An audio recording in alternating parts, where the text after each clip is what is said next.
Hey y'all, I'm back. I'm kind of recovered from my eye surgery, and I'm doing well, and I want to thank everybody for the best wishes and the thoughts and the prayers that was sent my way. I appreciate it so much, y'all, and I'm glad to be back.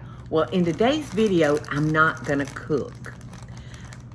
I want to talk about some of the mail that I get from y'all out there, and it just touches me to the core.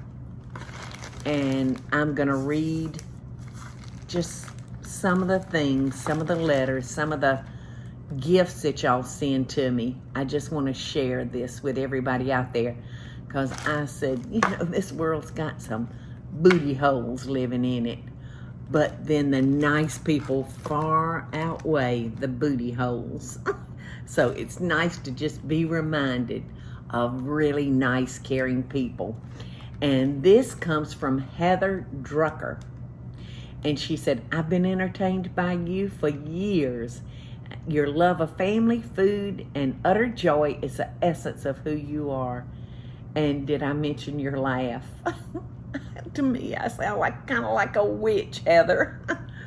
And you actually tell me that I autographed my cookbook, Kitchen Classics. I adore that cookbook. You said it's your go-to. Well, you know what? It's my go-to too. I don't let it get far from my stove. And let's see. After watching your quarantine videos, I just had to send you this Danish whisk. Like you, I love to use a whisk when cooking, but so often the ingredients are too thick and the whisk ends up just getting clogged. I hope you enjoy this utensil as much as I do. Thank you for inspiring me in my cooking and challenging me to try new recipes. God bless. Heather Drucker. Heather, I love this. You know, you're so right. Those whisks, they just get full of gunk and then trying to get everything out of every corner. And you know what? I think the Danish may be very, very smart people. And I think this might be a great idea, because let me tell you, I've had a Danish before and they are so good. I especially love the cream cheese Danish. Thank you, darling, for thinking of me, and loving best dishes to you and all of our friends out there. Sweet, sweet.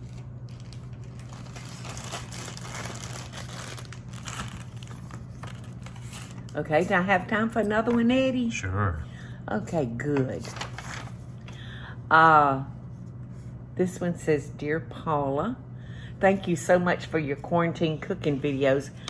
I heard you read someone's letter who said she has you on and you just cheer her up. And I thought, me too.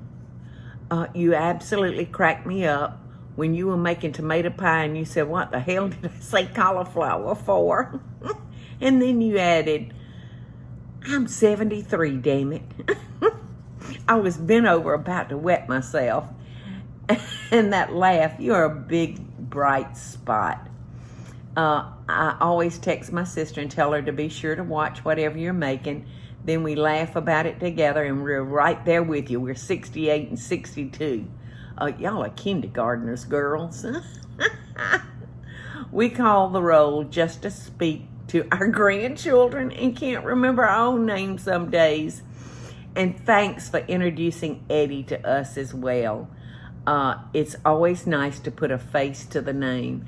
Eddie is sitting right across from the table right now, y'all, and he is shooting this video, and he is one of the gifts that God has blessed me with in this lifetime.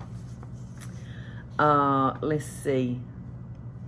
I have been in Savannah 38 years, born and raised in Valdosta, but lived on Wilmington and Whitmarsh for many years before moving to Guyton. My husband wanted a little patch of dirt to work on his toys, classic cars, and four-wheelers. So I have grown accustomed to the country and love it out here now. But Savannah, Guyton, it's all the same. We're so blessed to live in such a beautiful city.